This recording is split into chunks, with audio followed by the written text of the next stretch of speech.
se tiene en cada institución, ¿no? ¿Cómo estás, Agustín? Bienvenido. Buenas tardes. ¿Cómo están ustedes? Bien, bien. Lorena, Janina, Miriam, buenas tardes, ¿cómo están? Bienvenidas.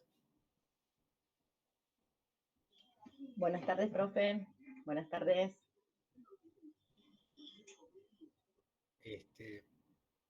Bueno, vamos a ver si hoy tenemos un poquito más de gente. Estamos con muchos problemas de conexión, ¿no? Que por ahí nos cortan la luz o nos cortan la conexión. Gigaret pidió disculpas por la semana pasada. No sé si a ustedes también les pasó. No estaba funcionando Wi-Fi. Así que bueno, es todo un tema esto, ¿no? Y también me decía Maxi que también estaba con inconvenientes, así que es un desafío. Muy bien, qué bien. Bueno, Jona, buenas tardes, ¿cómo estás? Daniela. Buenas tardes, profesor. Buenas tardes. Miriam, buenas tardes. Compartíamos con Maxi para dialogar, conversar sobre un tema muy actual, tan actual lamentablemente que esta semana en el colegio donde trabajo como asesor psicoeducativo,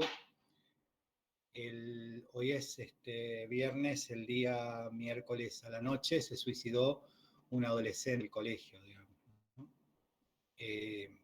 Entonces, bueno, activamos todo lo que,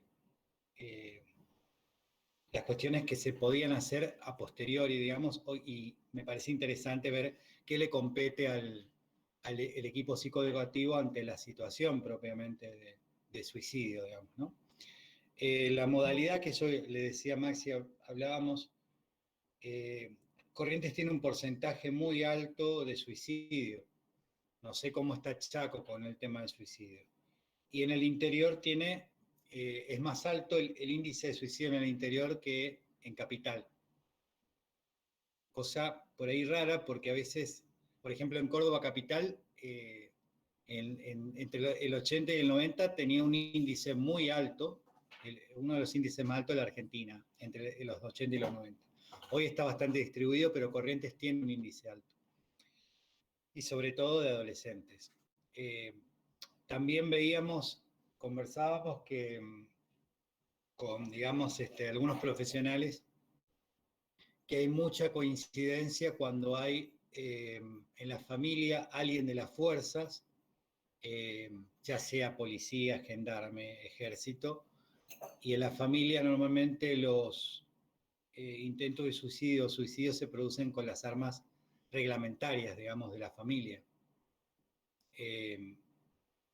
Lo llamativo que estos 3 suicidios que se dieron en Corrientes, que se está dando mucho, son por ahorcamiento, digamos. Este año también se suicidó un joven casi profesional, porque estaba haciendo las prácticas ya de la cuenca de psicología, digamos, ¿no? También por, digamos, los 3 suicidios de estudiantes de psicología que lamentablemente me tocó vivenciar, digamos, en la Universidad de la Cuenca, en Corrientes, fueron por ahorcamiento. Y ahora también se está estudiando mucho la relación que hay con personas que están de alguna manera relacionadas con el consumo o con la venta de droga, digamos, de distintos tipos de droga, que también aparece la cuestión del ahorcamiento, digamos, ¿no? Y en la interna, por ahí conversábamos, tengo 2 amigos sacerdotes que trabajan con el tema de adicciones,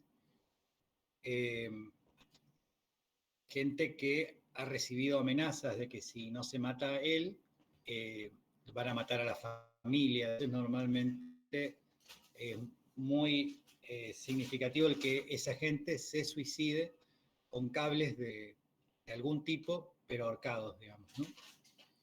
Si ustedes se ponen a estudiar de manera minuciosa, van a encontrar que la mayor cantidad de suicidio es por ahorcamiento, digamos, ¿no? En estos últimos años. Por otro, hay un estudio que están haciendo, digamos, a nivel internacional, la Asociación de Psiquiatras Americanos, que dicen que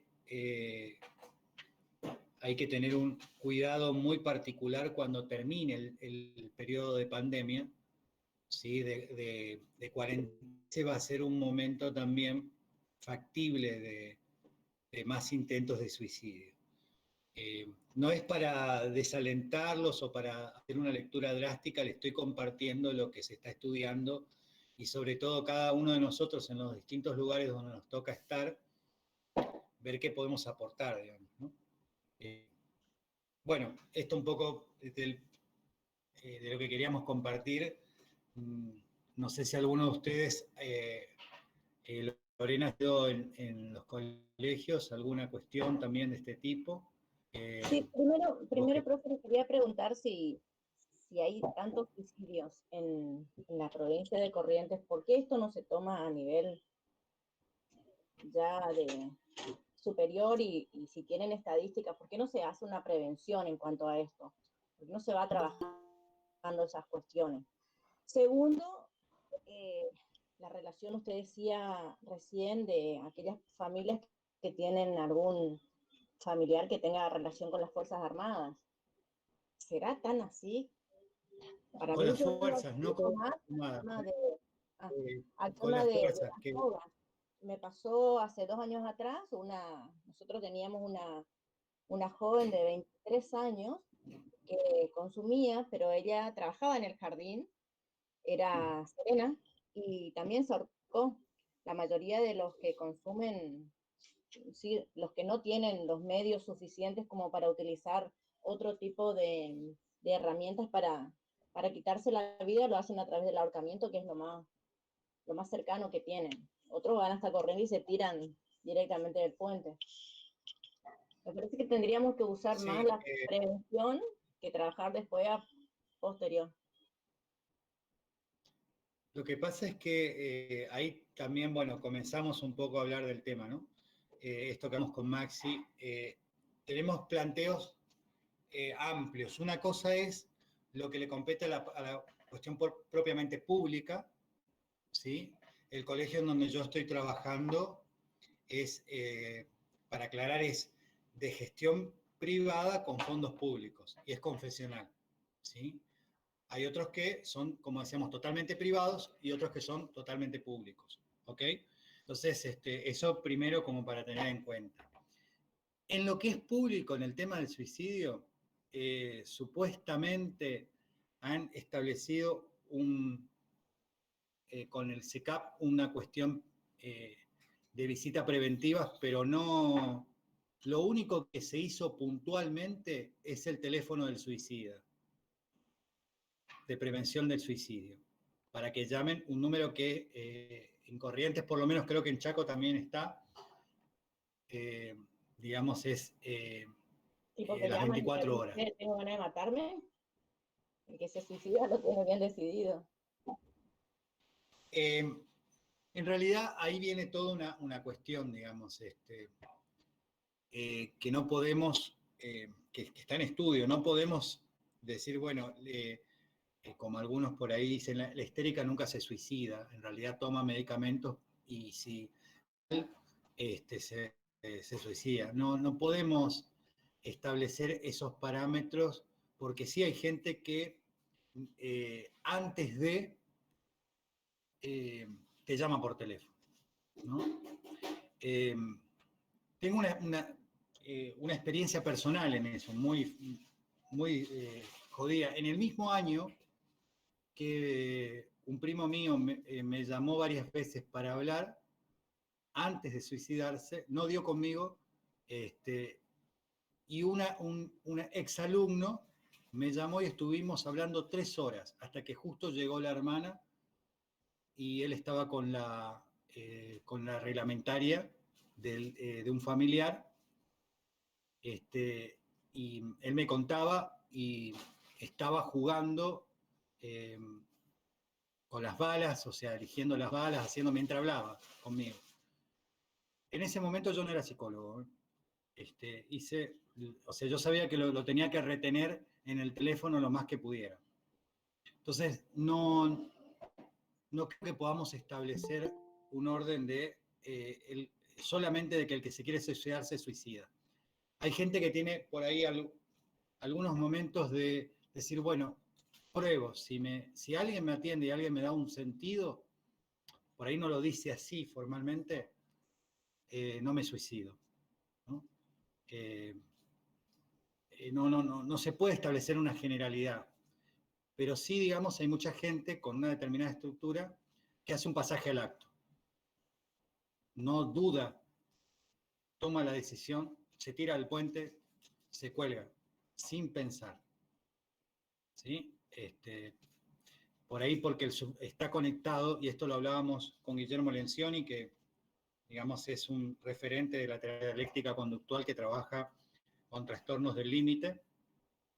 Él decía que, bueno, que cuando la persona se conecta y habla solamente desde su dolor, llega un momento que ese dolor es insoportable y entonces termina directamente eligiendo, obviamente, lo que en todo caso para él es un descanso, dejar de sufrir. Y ahí quiero hacer la aclaración, no es lo mismo dolor que sufrimiento. La condición humana de nosotros como seres vivos es que no podemos evitar el dolor. El dolor forma parte de la existencia del ser humano. El sufrimiento es cómo vivimos ese dolor, ¿sí? Cómo lo interpretamos, cómo lo pensamos, cómo lo decimos. Entonces, nosotros por ahí, desde una orientación terapéutica de terapia cognitivo-conductual que se llama aceptación y compromiso, lo que se trabaja es la aceptación, que no es lo mismo que resignación. ¿Sí? Eso da para toda una charla en otro momento, pero quiero por lo menos dejar en claro que no es lo mismo dolor que sufrimiento, ¿no? El dolor es una condición humana, somos seres dolientes, dice Víctor Frank, ¿no? De la logoterapia. Somos seres dolientes. El dolor es una condición que nos lleva a saber que estamos vivos. Por eso también nos cuesta tanto como padres y madres, cualquiera de nosotros como padres o madres quiere evitar el dolor a nuestros hijos. Lamentablemente es algo que no podemos. Es una experiencia de cada vida el dolor. ¿Sí? Lo que sí podemos es trabajar para que no se transforme en un sufrimiento y que la persona se hable, se diga, se vivencie desde ese lugar. Como mostrar otros lugares para poder hablar de él, hablar de su historia, verse y proyectarse no solamente desde el dolor, sino desde otro lugar. Y ahí tenemos distintas situaciones, ¿no? Muy amplias. No es lo mismo el dolor de un adolescente, como por ahí, de padres que son violentos entre ellos, y un hijo que está viendo esa situación y que siente la impotencia de no poder hacer nada, pero que a la vez los quiere juntos y se los dice, y bueno, un poco esa situación es un tipo de dolor diferente, por ejemplo, a la persona que tiene un cáncer de huesos, ¿sí? Que es dolorosísimo, uno de los cánceres más jodidos, y en donde el trabajo, en todo caso terapéutico, de sentido va por otro lado, ¿no? Pero tenemos distintas manifestaciones posibles. Hay gente que en realidad hay otro concepto que ante esta situación crítica le llama eutanasia, ¿no? Al hecho de quitarse la vida, porque concibe que está dentro de su derecho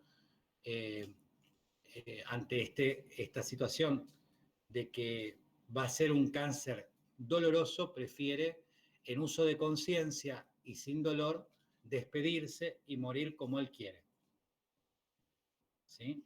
Bueno, esto da, por eso le digo, para un amplio sentido. Vayamos por ahí a la cuestión central, ¿no? De qué es lo que uno puede hacer ante esta situación. Primero, digamos, sí, Maxi, ¿querés decir algo? Sí, quería comentar una cosita nada más que tiene que ver con que, bueno, nosotros hace un tiempo venimos haciendo un trabajo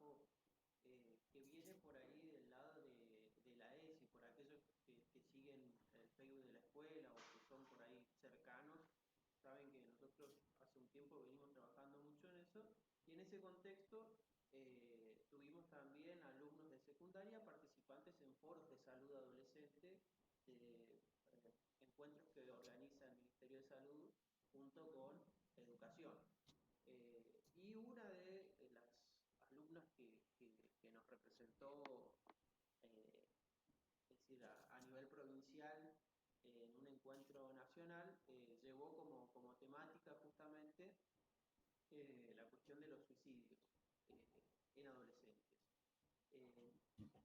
Es decir, marcando por ahí que en los encuentros regionales previos que se habían hecho, se discutieron un montón de cuestiones vinculadas a la sexualidad, vinculadas a la salud en términos biológicos, si se quiere, ¿sí?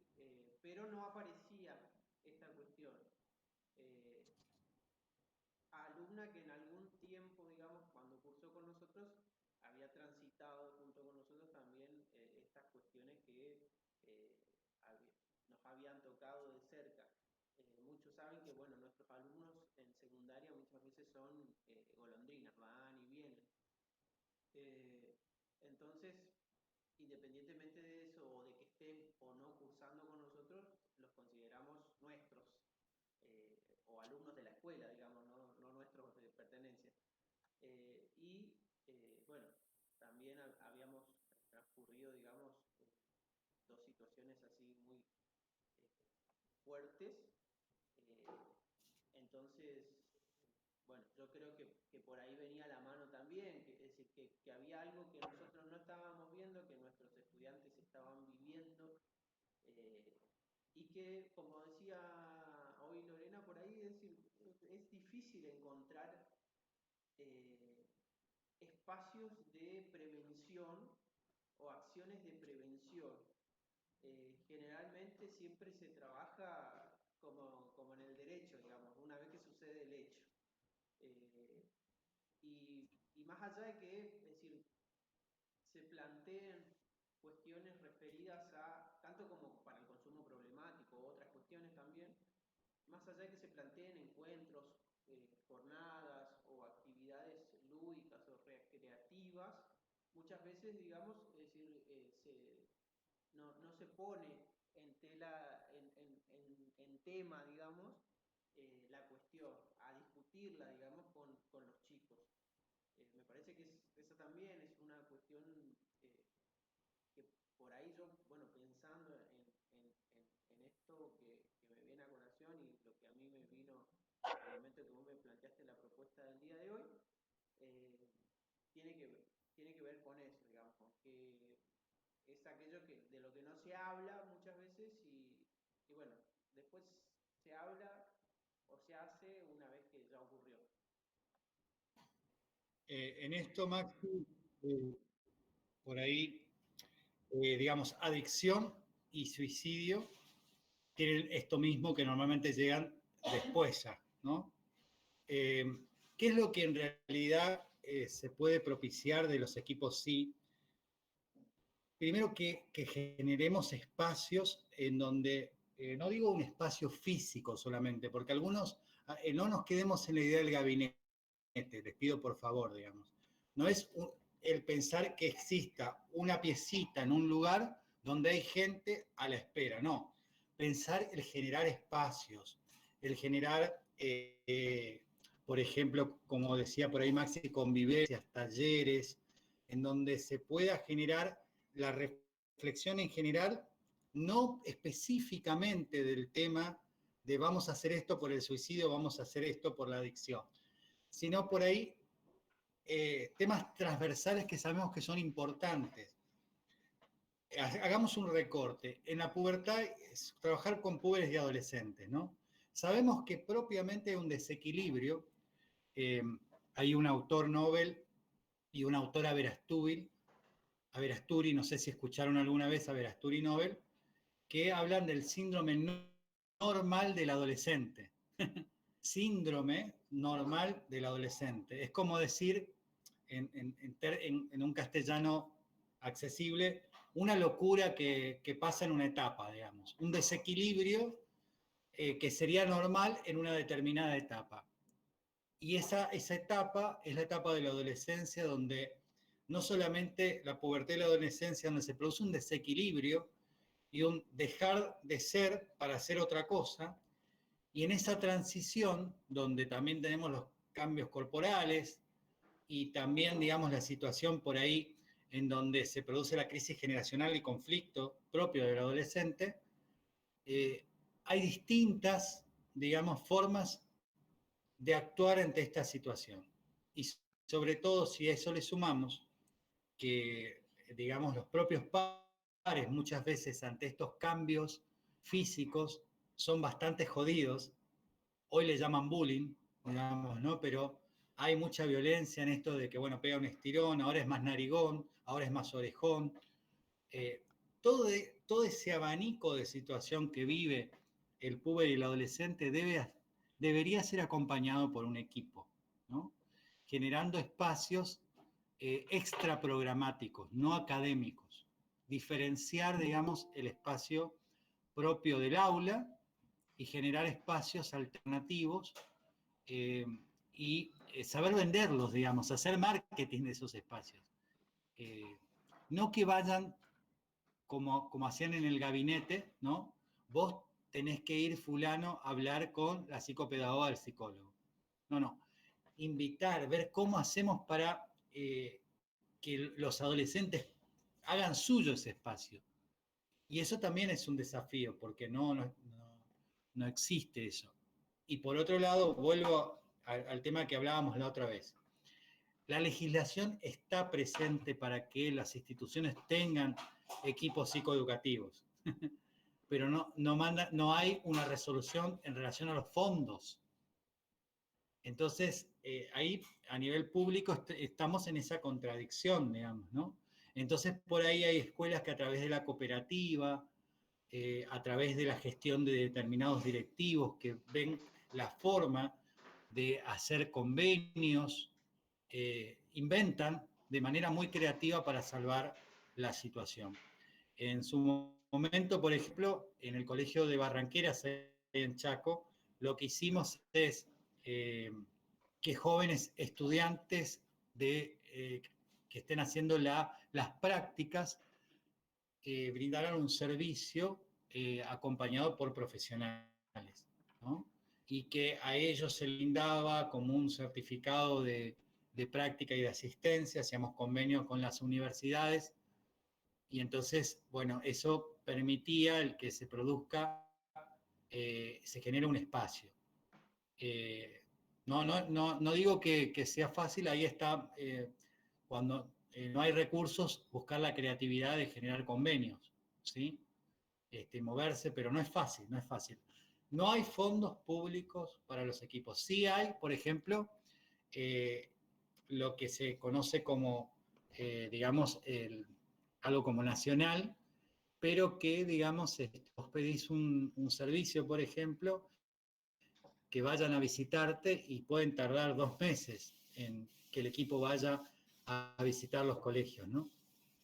Y para más, entre esa visita, ¿qué puede hacer un equipo que por más que sea interdisciplinario, va una vez y después puede volver dentro de 2 meses? Digamos, primero hagamos el análisis crítico de situación. Esa es la situación de los colegios, ¿no? Sí. No sé quién, Lorena o Maxi, ¿no? Lorena parece que pidió primero la palabra. Sí, yo pedí.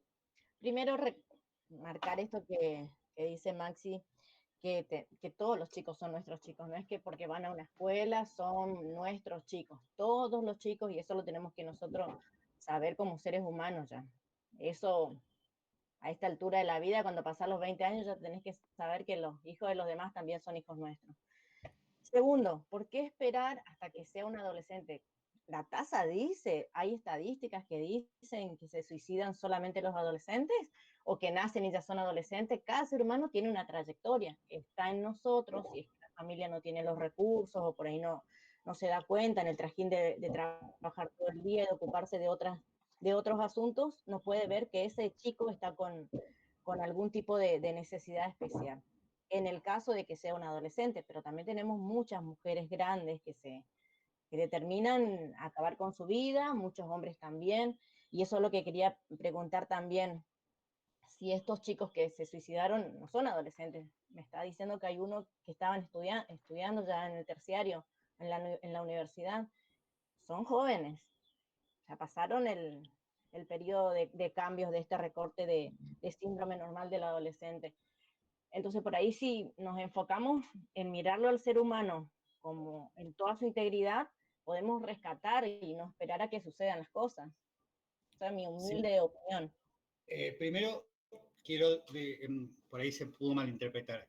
Tomé el análisis solamente con un recorte, pero no dije que solamente hay que trabajar con los adolescentes, ¿sí? No fue esa mi afirmación. Hice un recorte. Ahora, en lo que vos planteas, Lorena, tenemos un inconveniente actual, que tenemos adolescentes de 40 años. O sea, no se puede establecer como por ahí en los libros de evolutiva que por ahí estudiamos, una edad cronológica para determinar el comienzo y el final.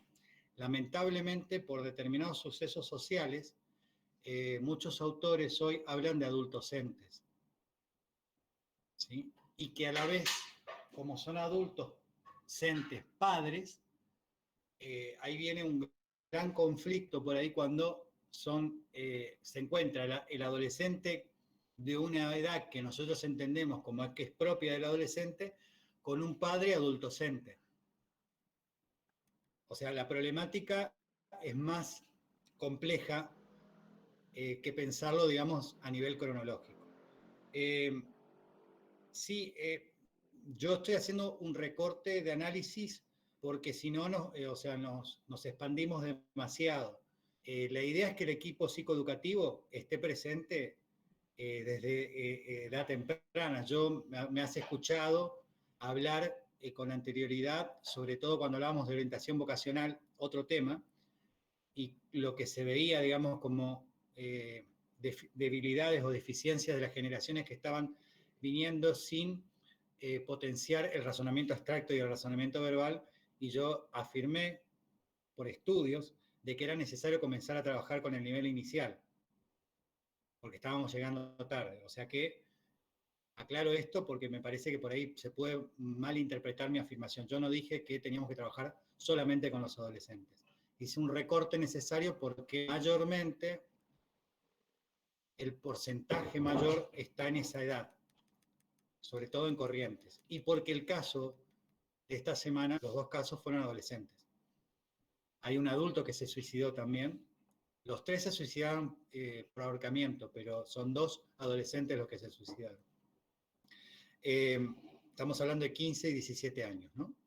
Que supuestamente sería la edad cronológica que nosotros estudiamos cuando nos formamos como docentes o como psicólogos, de lo que normalmente se llama adolescencia. Hoy por hoy muchos autores coinciden de que esa etapa llamada adolescencia que habíamos estudiado ya no es así, ¿no? También hay que revisar los contenidos que uno pensaba que era para una determinada edad, sobre todo en educación integral de la sexualidad o educación sexual integral. Les digo las dos versiones porque son las dos que están en juego, en disputa en este momento. Algunos hablan de educación sexual integral, otros hablan de educación integral de la sexualidad.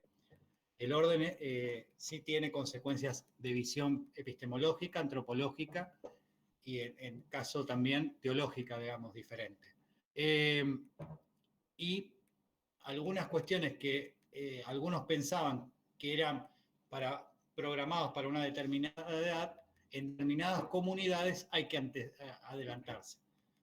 ¿Por qué? Por ejemplo, porque tenés embarazos de 11 y 12 años. Entonces, todo, digamos, los contenidos... 9 años también. También, sí. Sí, los contenidos hay que repensarlos constantemente y contextualizarlos siempre. Entonces, uno puede tener, en este caso, que compartíamos con Max y yo le decía, dos experiencias anteriores en dos instituciones confesionales sobre el tema de suicidio. Yo puedo tomar algunas cuestiones, pero después tengo que instalarme en este lugar, en esta comunidad y ver qué vamos a armar y con qué equipo contamos.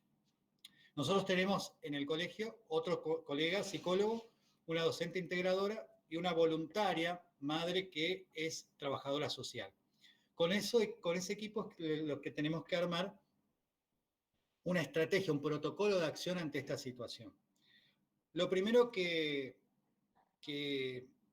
tratamos es que los docentes y directivos sean muy cuidadosos con lo que dicen y hablan y cómo hablan, ¿no? Les digo esto, por ejemplo. Acá hay un chico que supuestamente en las noticias hace unos meses se tiró de un 6º piso en Corrientes, habrán escuchado, y pusieron se suicidó. En realidad el tema es que el chico había consumido alucinógenos. Y ustedes, no sé si saben, pero les comento que cuando uno consume alucinógenos, si él cree que puede volar, ¿me explico? O sea, no es que la persona puede hasta pensar que está volando y también continuar volando. Y, bueno, los más grandecitos de ustedes se acordarán cómo fue la muerte de Alberto Olmedo, ¿no? Él estaba jugando, no es que se quiso suicidar. Y dijo, mirá cómo monto a caballo, que esto y que lo otro, y después, por la condición de la mezcla, hizo que pierda pie, pero él no se quiso suicidar. Bueno, este chico que se tiró del 6º, la comunicación era que se suicidó. Entonces tenemos que ser muy, muy cuidadosos primero en lo que escuchamos y cómo transmitimos la información. Eso es lo que trabajamos con los directivos y demás. Y ver el alcance del acompañamiento de la institución educativa. ¿Qué le compete a la institución educativa y qué le compete en todo caso a otros miembros de la comunidad, en este caso de Bellavista, ¿no? Entonces, por ejemplo, hubo una discusión con la rectora, porque la rectora quería que se trabaje con los padres y con todos los chicos. Y nosotros le planteamos, personalmente, por experiencia, le planteé un encuentro que en este caso, por la situación de pandemia, va a ser virtual, lamentablemente, con todos los padres y un encuentro virtual con todos los de la comunidad de ese año que formaban parte de la vivencia con este alumno que se suicidó. Pero el trabajo a largo plazo, que va, o sea que el largo plazo digo fundamentalmente este año lectivo, va a ser con los amigos cercanos del chico que se suicidó. Bueno, eso fue toda una disputa porque, digamos, no se entendía, se pensaba que teníamos que hacer encuentros y publicitar esos encuentros. Nada que ver. Lo que menos tenemos que hacer es publicitar porque hay una persona en juego. O sea, y lo que menos hay que hacer... Hay un montón de personitas en juego. Su núcleo central, su cercanía, esa es la gente que sí, hay que trabajar. Sí, decía, digamos, sobre todo porque la persona que se suicidó, depende cómo se haga uso de esto, pasa a ser rumor, chisme, pasa a ser otra cosa. Entonces, cuidar eso también, porque con el, a ver, con la, de buenas intenciones, dicen, está lleno el camino al infierno, ¿no? Una frase. Hay mucha gente que se pronuncia como generosa y que quiere ayudar, pero es mucho yoísmo, mucha ficción, y eso también hay que estar atentos, digamos, aquellos que quieren sacar, digamos, de una manera inconsciente rédito de esa situación y pasar a enarbolar una bandera, pero sobre todo para ser abanderados, digamos, no por la bandera. ¿Me explico? Entonces, todos estos cuidados, esta lectura reflexiva, hay que hacer primero con los encargados de la institución educativa, reunirse, hablar, después hablar con los docentes, darle... Yo siempre que suceden, ya soy grande y en muchas instituciones y también en la vida común, siempre hay cercano a alguien que se saca la vida. Pero ¿por qué no podemos hacer ensayos nosotros como hacen ensayos cada vez que hay algún incendio, cada vez que hay algún accidente de tránsito? ¿Por qué no se practica en la sociedad ensayos para que podamos tener herramientas más adecuadas al momento que sucedan las cosas, si suceden y se nos escapan. Y yo creo que tiene que ver con esto que dice Maxi, lamentablemente, ¿no? Porque uno ofrece y no es rentable, ¿no? A ver, para la cuestión privada, me ha pasado, te digo, de una institución privada que me ha contestado honestamente, por lo menos, que eso yo valoré.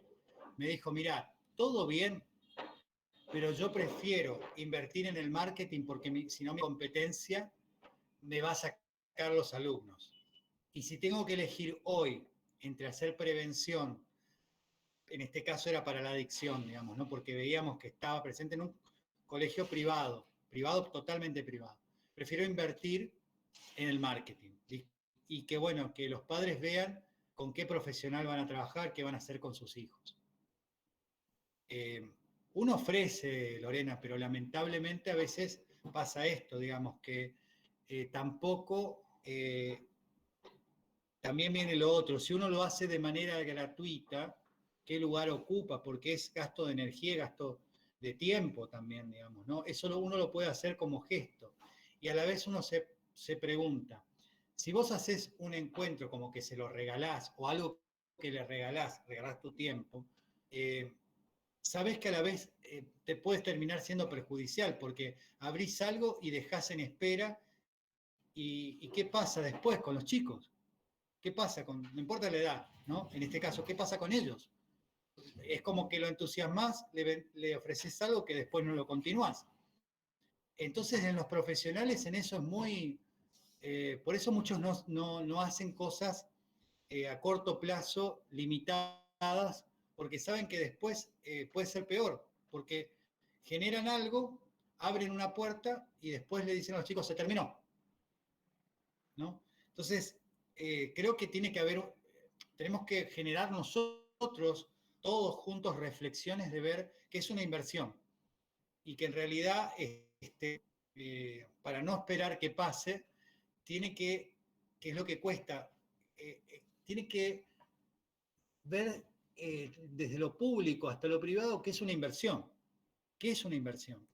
¿No? Me decía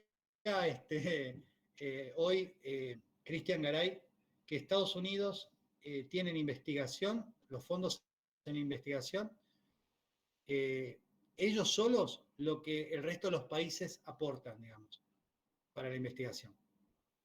Entonces, si no, claro, si no se propicia el invertir en investigación, no vamos a poder prevenir tampoco, ¿no? Esto a nivel, digamos, político, de pensar, y bueno, entonces nosotros somos, como le decía Copani aquella vez, lo atamos con alambre, ¿no? Nosotros somos viste, ponerle el cuerpo, el directivo que no tiene ningún recurso, y bueno, ve a ver cómo se conecta, va a hablar con la salita, va a ver si puede hablar con el médico que está en la salita, con el psicólogo que está en la salita, y a ver si puede conseguir que de ese tiempo pueda ir cada tanto al colegio, ¿viste? O sea, comienza a ser creativo porque no le queda otra. Ahora, en esto, esto como reflexión, pero en el trabajo que vamos a hacer nosotros va a ser el siguiente. La semana que viene nos vamos a reunir con los padres de esa comunidad, de ese curso. Y después nos vamos a reunir con los alumnos en general, para que puedan tener un espacio de hablar sobre el duelo, no sobre el suicidio, ¿ok? Hablar sobre el duelo. Nosotros no alimentamos, no promocionamos el suicidio, tenemos que ser muy cuidadosos. ¿Por qué? ¿Qué nos pasó, por ejemplo, en la experiencia de Formosa? Cuando se trabajó y comenzaron a trabajar antes que llegáramos nosotros, al mes siguiente hubo supuestamente 2 intentos de suicidio de otro curso, ¿no? Entonces también, claro, de cómo se abordó el tema, por decirlo así, ¿no? Sí, algunos Entonces, también dicen que las películas es como que le van dando las herramientas para que ellos imiten eso. claro, sí, sí, o por lo menos no estuvo la curiosidad sobre este tema y lo habilitamos nosotros sin querer, ¿sí?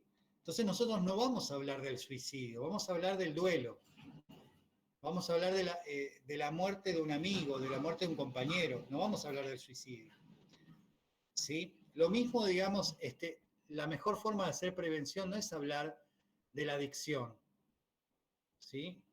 Es hablar en general, de cuando somos dependientes o independientes, cómo podemos ser independientes, cómo podemos elegir la posibilidad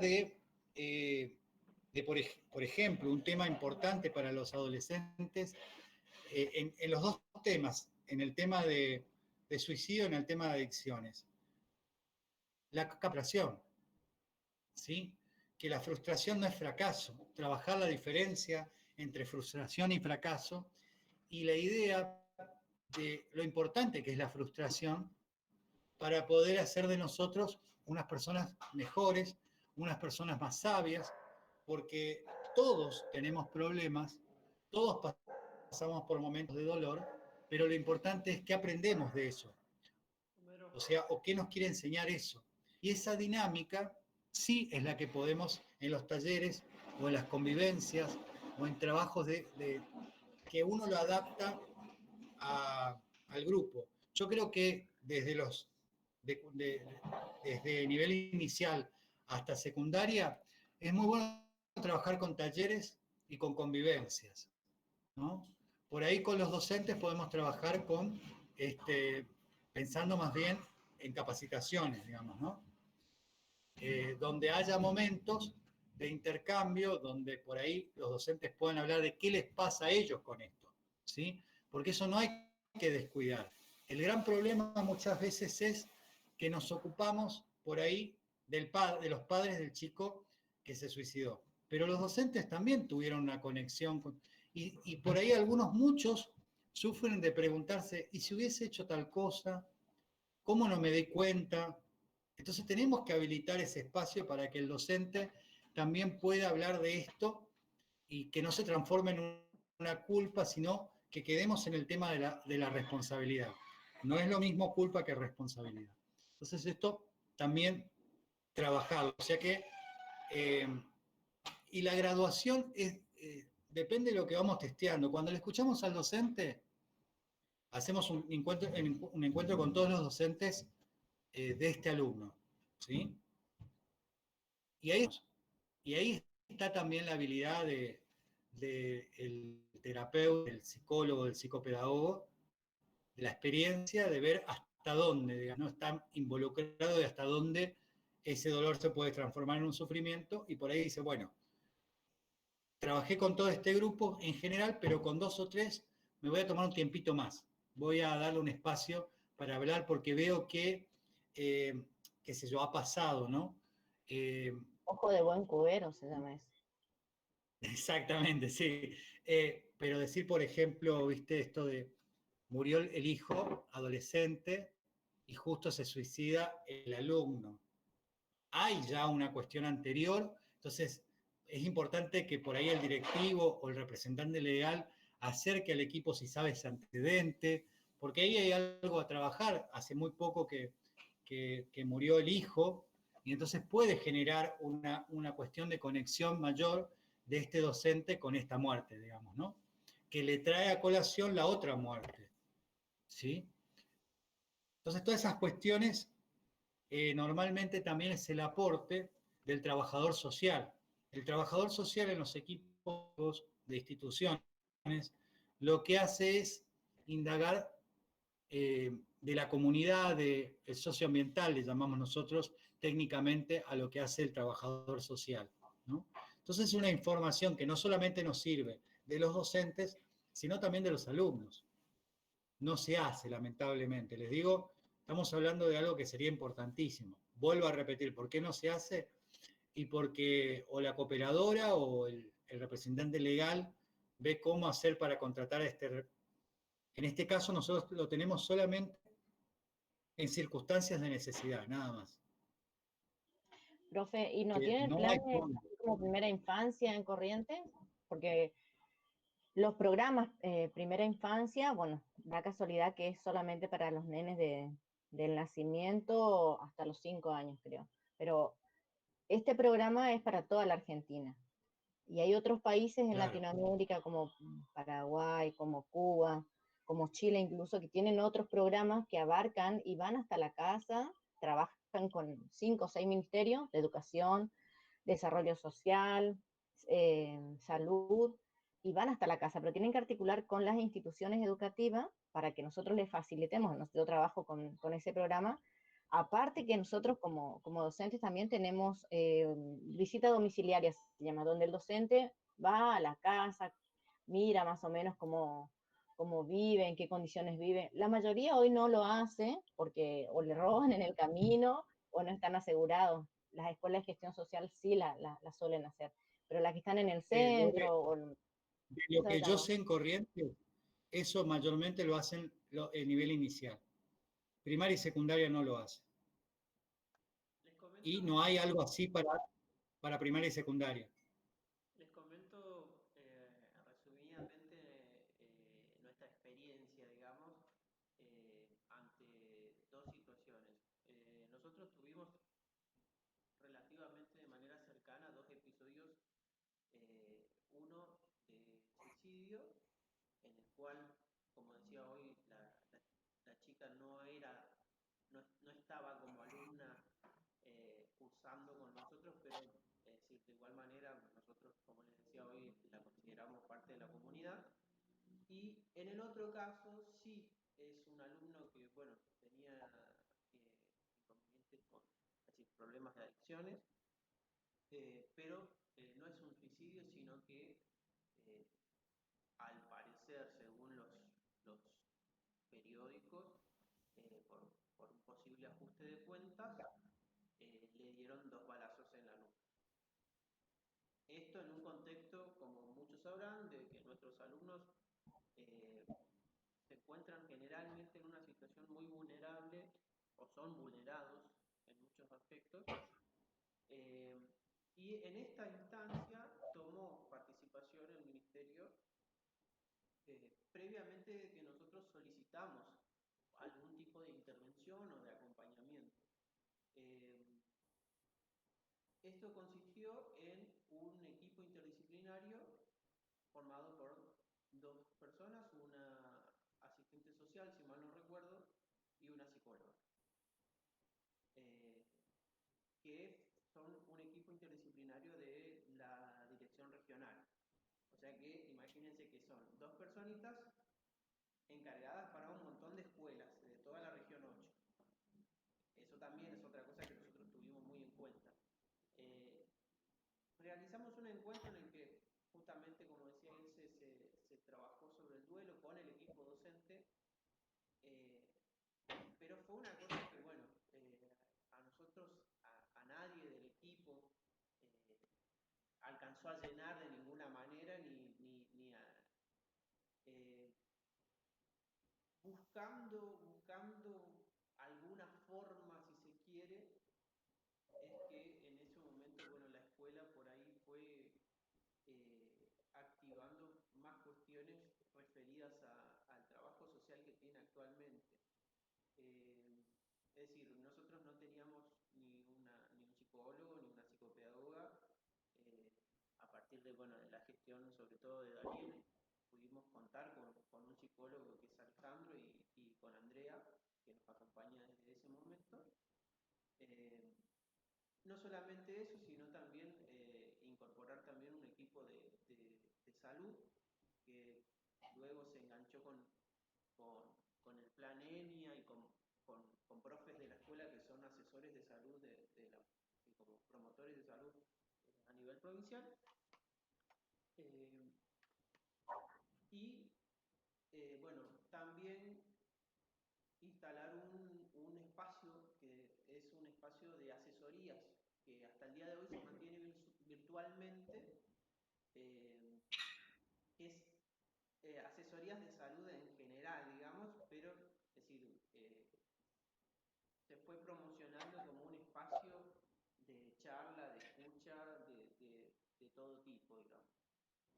junto con eso también, es decir, la escuela fue generando vínculos con los centros de salud.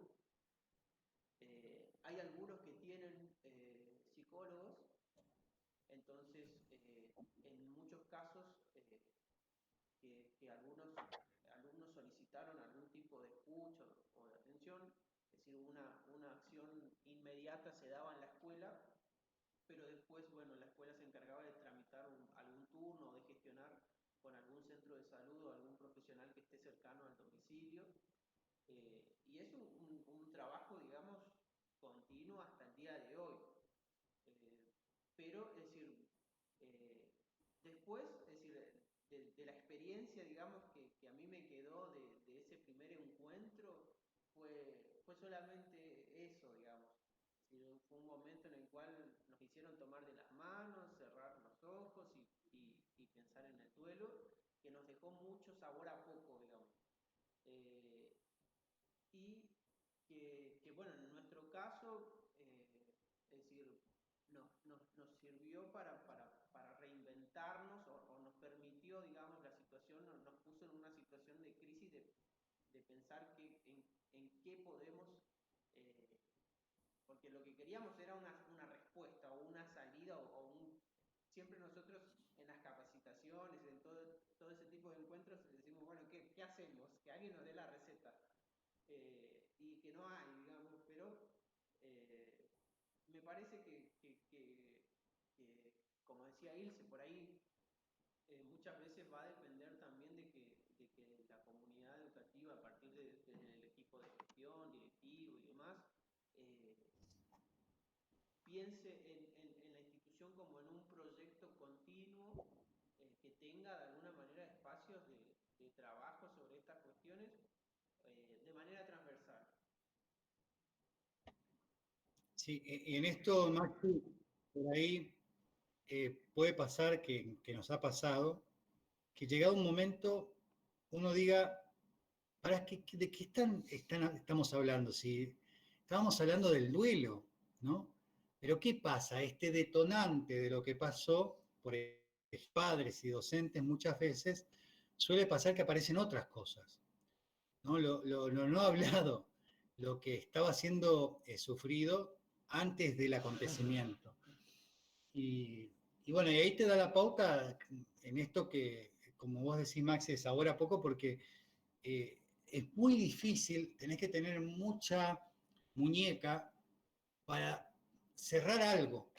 No te digo para solucionar o terminar. Cuando vos sabés que tenés pocos recursos y que tenés poco tiempo, sobre todo en esto que brinda lo público, digamos, en general, el profesional tiene que abrir algo y cerrar algo. No puede abrir y dejar abierto. Y eso es muy jodido, ¿sí? A ver, vayamos del otro lado del cuidado. La chica que se suicidó en Bellavista, en Formosa, en una institución confesional, estaba de la mano de un trabajo que se venía haciendo desde la pastoral, con un método que se llama experiencial, ¿no? Y hay algo que se toma en ese método de la Gestalt que se llama ensueño dirigido, ¿no? Y la persona, una ex religiosa que hizo esto, con toda la buena intención del mundo, abrió en esta niña, esta adolescente, un tema de abuso que claro que le superó, no estaba preparada para cerrar, dejó abierto. Y la chica se fue a su casa con algo que se abrió y que ella tomó la resolución de matarse con la reglamentaria del padre. ¿Se entiende? O sea, como para decir algo, no es casual que haya elegido la reglamentaria del padre para matarse, digamos, ¿no? Entonces, en esto hay que ser muy cuidadoso, ¿no? Por eso es importante una formación y hacer abordajes interdisciplinarios. No, tener en cuenta qué es lo que a mí me corresponde hacer, hasta dónde puedo hacer y qué tienen que hacer las otras disciplinas. Y en todo caso, convocarlas. Y si no, lamento decirlo porque puede resultar muy asqueroso, pero si no, no abrir nada. Es preferible no hacer nada. ¿sí? Y ustedes me van a decir, che, pero... Y sí, porque si uno abre cosas que no sabe cerrar, es muy perjudicial. Entonces, en esto también, la astucia, por ejemplo, de cuando un adolescente, un joven, comienza a hablar de algo que vemos que lo va a exponer en los talleres, no es un grupo terapéutico, ¿sí? No es lo mismo. Lo mismo cuando, que ha pasado en las instituciones donde se ve el tema de la práctica de hacer roleplay, sobre todo con psicodrama, por ejemplo, la persona llega a un momento que puede inventar, pero llegado a un punto de la escenificación, uno pone en juego su historia. Y llega un momento que no se diferencia el personaje con lo que me está pasando a mí, porque va todo tan rápido. ¿Y qué pasa si abrís algo de ese orden? Vos como profesor en una universidad no podés hacer eso. Ha pasado y yo he discutido con una docente de psicología porque en la materia de estrategia hizo eso y me pareció totalmente falto de ética. Nosotros no podemos abrir cosas que no acompañemos a cerrar. Me explico en esto. No estoy diciendo de resolver. Estoy diciendo, abrimos cosas que en ese interín, si decimos tenemos una jornada de 8 horas, de 6 horas, tenemos que pensar, bueno, en 3 horas abro esto y las otras 3 horas son para cerrar. La persona no se puede ir con algo abierto. O sea, no lo podemos dejar, digamos, sin piel, expuesto. Y en eso es el mayor cuidado que tenemos que tener, digamos, ¿no? Entonces, por eso digo, en esto sí generamos un espacio para hablar, pero ahí está la experiencia, el trabajo teórico y práctico del profesional que va diciendo, no, hasta ahí. Eso lo dejamos para otro lugar, para otro momento, ¿no? Cuando un padre o cuando... No, o sea, no vamos a hacer un grupo terapéutico. Que eso no quita que uno cuando ve eso sugiera la posibilidad de que, por ejemplo, con los amigos más cercanos de la persona que se suicidó, hacer un grupo terapéutico. Por ejemplo, no sé si ustedes sabían que Lelutiers, cuando murió el primero del grupo que falleció, ¿sí? Lelutiers, para continuar, hicieron terapia de grupo, para continuar, ¿no? Hoy por hoy, bueno, ya se fueron 4 de los más significativos, digamos, que creo que de los primeros queda uno nomás. Pero digo, fíjense esto, uno puede hacer este trabajo, digamos, ¿no? Cuando hay alguien muy significativo, sobre todo en la cuestión de un trabajo de equipo, uno puede hacer tranquilamente una terapia grupal.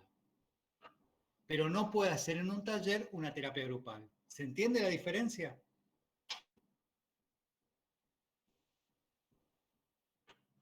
Entonces, en esto sí, digamos, podemos propiciar material que, digamos, propicie el orientar la mirada hacia la vida, ¿no?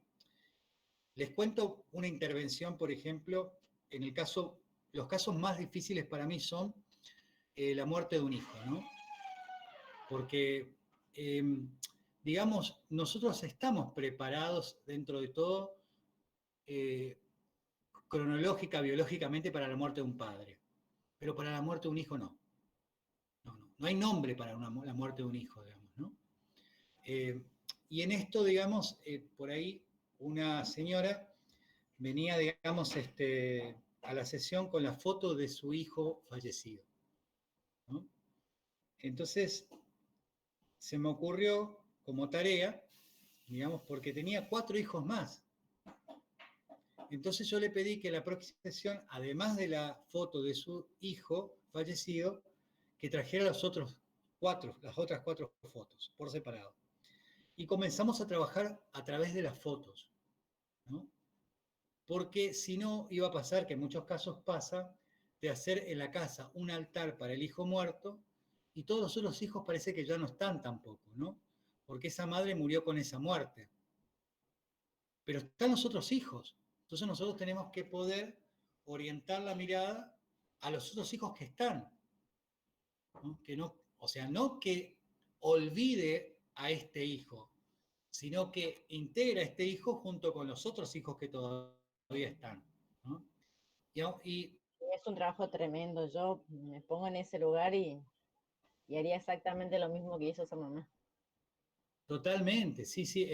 Además que uno también, por ejemplo, no fuerza empatía, uno siente empatía por ese momento, le duele ese dolor, ¿sí? Para más no hay, ahí es donde no hay palabras que justifiquen nada.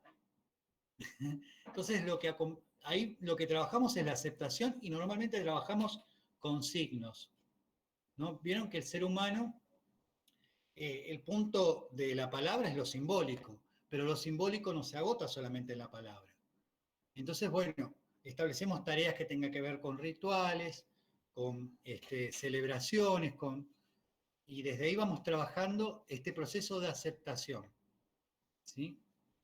Le voy a hacer una pregunta que tiene que ver en relación a esto, porque tengo muchas conocidas que lamentablemente se les murió un hijo. Y siempre veo, y por ahí me duele también, porque yo tengo hijos varones, que relacionamos mucho el duelo y el dolor con la mamá, pero el papá también sufre de la misma manera, ¿verdad? Sí, sufren los dos y cada uno desde su lugar. Y ahí es importante, ¿no? Porque, ¿por qué le pedimos al padre que sufra como la madre? El padre sufre como padre y la madre Creo que sufre como madre. como que no, nosotros, Pero yo tenés digo razón, esto, ¿no? como que O sea, es anulo como que Pero el a mí se dolor me del hace, padre. en lo personal, a mí se me hace que el padre como que eh, se tiene que mostrar fuerte, porque él tiene que estar fuerte para la madre. Yo ahí perdí un bebé también tenemos lo y cultural, los roles asignados por esta matriz cultural, todo eso lo tenemos, por eso hablamos, en toda formación hay antropología cultural también, ¿no? En esta disciplina. ¿Por qué? Porque tenemos que ver en cada cultura, en cada época, en cada momento, que hay una manera de pensar la familia, hoy está cambiando, hay una manera de pensar el rol del padre, hay una manera de ver el hombre. ¿Se acuerdan de esa frase que trabajamos mucho? El hombre no llora, ¿no? Esa frase claro, que es antigua, porque siempre nosotros decimos por ahí, el hombre no llora porque hay que ser demasiado hombre para llorar, como para habilitar las lágrimas, ¿no? Eh, pero digamos, hoy por hoy también va cambiando mucho. Hay muchos padres muy maternales, muy como la leche, digamos, ¿no? Se maternalizaron, y entonces también tenemos que ir pensando en estrategia. Ahora, siempre hablamos desde la interpretación y desde lo que te dice la persona que está en ese lugar. Y de ahí en más construimos la estrategia y ver qué técnica es la más apropiada para cada uno. En algunos casos podemos trabajar con la pareja, en otros casos trabajamos de manera individual, porque por ahí al padre le resulta mejor tener su propio espacio para hablar a su manera del hijo, o por ahí lo combinamos, hacemos encuentros de manera individual y con la pareja. También podemos hacer encuentros con la familia. Pero como bien decís, Lorena, por ahí hay como una idea de que vamos a trabajar con la madre, ¿no? Y nos olvidamos del padre, ¿sí? Y también por eso vemos que después pasa que a veces cuando seguimos esa historia, ese padre que supuestamente es fuerte, no llora, y vemos que aparece alguna enfermedad, que aparece algún cansancio, porque justamente no tuvo un espacio para poner en palabras esto que le pasaba, ¿no? O él piensa que tiene que callar, que tiene que guardar silencio. Bueno, lo habilitamos para que pueda hablar y decir qué le pasa a él con esto, digamos, ¿no? Pero bueno, no hay como, no podemos decir esta es la receta para trabajar esto. No, no, no hay. Y ahí también está mucho lo creativo, la dedicación y la experiencia y la lectura constante de los profesionales para formarse e informarse constantemente de cómo pueden trabajar. Lo único importante es no confundir, digamos, ¿no? No querer hacer algo sin tener herramientas para hacerlo. Porque ahí sí que podemos hacer macana. Ilse, como para ir cerrando, ¿nos repetirías cómo, en este caso particular, digamos, que justo vos nos estabas comentando, del equipo que está formando parte, cómo encararía, digamos, cómo es la secuencia de intervención? Es decir, primero con la familia, con los docentes, con los chicos del curso, ¿cómo funciona eso? ¿Qué es lo que hicimos primero? Hablar con los directivos y representante legal para ver que no se apuren a comunicarse, porque esa primera experiencia es importante. ¿Qué es lo que vamos a decir? ¿Cómo lo vamos a decir? ¿Sí? ¿Cómo vamos a comunicar? O sea que primero se trabaja con el equipo directivo y el equipo, digamos, después uno puede trabajar con el equipo docente y después de ahí en más comenzamos el acercamiento primero a la familia, ¿sí? Y ahí después hacemos este encuentro general, un encuentro general con los padres de la comunidad de ese grupo, ¿sí? No hacemos un encuentro con todos los padres del colegio, ¿me explico? Si algún padre tiene alguna inquietud de más, se lo atiende, ¿sí? Que sea de otro grupo, digo, por ejemplo, de un tercero, este chico es de primero, de un tercero que, o sea, tengo miedo que esto pase, bueno, trabajamos sobre lo que le está pasando ahí en ese momento, pero también hacemos un recorte para que no se genere una bola de nieve, ¿sí? Tenemos un encuentro general donde, como bien ustedes marcaron los dos, Maxi y Lorena, hablamos sobre el duelo, no sobre el suicidio. ¿Sí? Y en eso es ser muy cuidadoso, no, porque sería no alimentar el morbo, ¿está? No vamos ojo, le decía yo, no contestamos y preguntan, ¿cómo se mató? No es algo que tengamos que hablar y trabajar, ¿sí? Eso es morbo, ¿sí? Y cortar el tema de las conversaciones fuera de los lugares adecuados de conversación. No voy a hablar en la verdulería, no voy a hablar en la verdulería, no voy a hablar en el kiosco. Le voy a decir a los directores y a los docentes, por favor, díganle que hasta acá, en tal lugar, en tal momento, en tal espacio, y ahí cortamos, ¿sí? También esto que puede pasar de ubicar al resto en horarios, porque no pueden llamar a cualquier horario. No, ponemos horarios, ponemos lugares y momentos para esto. Y después trabajamos, sí, ofrecemos, porque recuerden que al ser chicos tenemos que hablar con los padres, decirle que vamos a trabajar con los más cercanos, que le ofrecemos un espacio, encuentros periódicos, ¿sí? Que pueden ser 6 encuentros, con el grupo de amigos cercanos, no con todos, ¿está? Y los invitamos, no los obligamos. No es que sale un dispositivo del colegio que estos chicos tienen que venir a tal hora porque vamos... No, no, no. Le explicamos a los padres y le explicamos a ellos. Mirá, está esto, le decimos qué queremos trabajar y cómo queremos trabajar. Vos tenés esto si vos lo querés. Si a vos te sirve, si pensás que está. Y con los que vienen de ese grupo de amigos, se trabaja y se genera un espacio. Eso es lo que podemos ofrecer. ¿Sí? Bien, perfecto, gracias.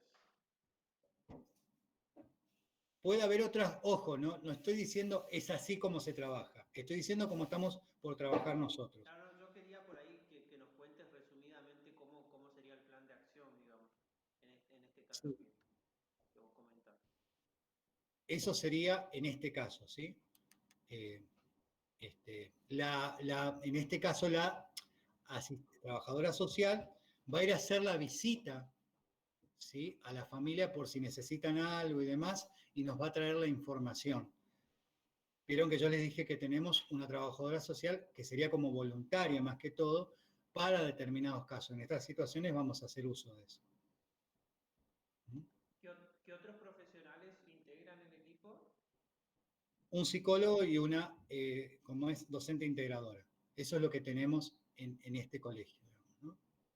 Después también nos contactamos y lo que, por ejemplo, la trabajadora social o a veces o el psicólogo, la psicopedagoga, en caso de que veamos que se necesite un acompañamiento a los padres, se les da opciones, digamos, de derivación, ¿no? Puede ir, hay 2 psicólogos en el hospital, bueno, tratamos de conseguirles, por ejemplo, que turnos en el hospital, cuando no pueden pagar, ¿sí?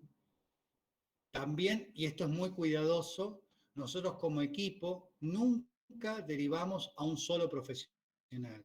Siempre como mínimo de cada disciplina tiene que haber 3 opciones, ¿sí? Porque si no se vuelve un comercio también, ¿no? O sea, como hacen los laboratorios, digamos, ¿no? O sea, cualquier cosa, yo te vengo a dar charla, pero derivame a mí los chicos, ¿no? No, esas cosas no se tienen que ser claras de entrada. Bueno, si querés venir a dar charla, vení a dar todo bien, pero vas a ser una de las opciones junto con 2 más. Profe, Esto es una disculpe, ética, quería sí. aportar esto también, que casi siempre se deriva a los lugares públicos, ya sea hospital o centros que atiendan, ¿no es cierto? Primero es a público y después podemos derivar a 2 o 3 especialistas que más que nada trabajan en conjunto. Sí, tal cual. En realidad siempre lo público porque, bueno, más allá de que esta sea una institución de gestión privada, hay muchos chicos y familias que no tienen recursos económicos. Por ahí hay muchos becados también en los colegios. Entonces, siempre primero se parte de lo público y muchas veces pasa que los padres te dicen, no, pero no puedo esperar, ¿será que hay otra opción además de? Y ahí nosotros le damos otra opción, pero nunca una sola. Nunca. Pediatra, psicólogo, psicopedagogo, siempre mínimamente 3. Y siempre le decimos, sobre todo para los chicos, digamos, fíjate que vos te sientas bien con esa persona. Si vos vas y no te sentís cómodo, sentite en la libertad de cambiar, de ir a otro lado.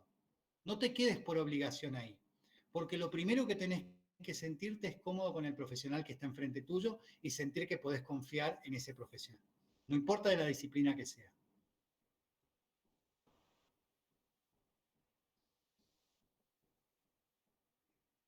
Bueno, Maxi, con esto damos por finalizado el encuentro de hoy.